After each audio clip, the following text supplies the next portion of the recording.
నమస్తే అందరికీ. Welcome to భాగ్య వంటిల్లు. ఈరోజు చిక్కుడుకాయ ఫ్రై ఎలా చేయాలో చూసుకుందామండి. మన సబ్స్క్రైబర్లో ఒక ఆమె రిక్వెస్ట్ చేశారండి చిక్కుడుకాయ ఫ్రై పెట్టమని.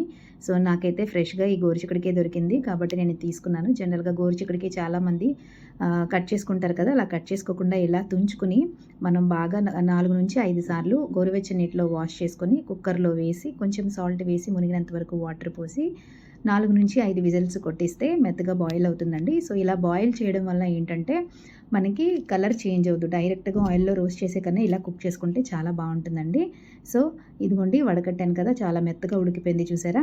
సో దీన్ని పోపు పెట్టేసుకోవడమేనండి. టైం కూడా సేవ్ అవుతుంది and at the same time taste బాగుంటుంది, విటమిన్ కూడా మనకి ఫుల్గా దొరుకుతుంది.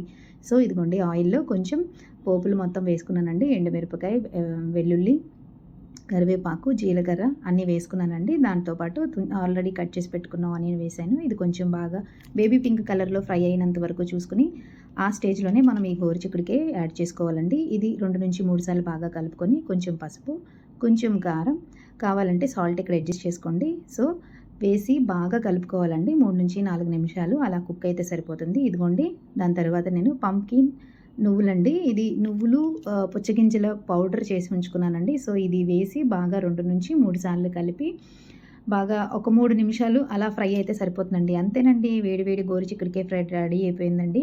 ఇది ఇష్టం లేని వాళ్ళు కూడా ఇష్టంగా తింటారండి. ఒకసారి ఇలా చేసి ట్రై చేయండి. సో నా ఛానల్ ఎవరైనా ఫస్ట్ టైం చూస్తే ప్లీజ్ లైక్ చేయండి, షేర్ చేయండి, సబ్స్క్రైబ్ చేసుకోండి. ఇది వెయిట్ లాస్కి కూడా బాగా ఉపయోగపడుతుంది. మీరు కూడా తప్పకుండా ట్రై చేయండి. Thank you.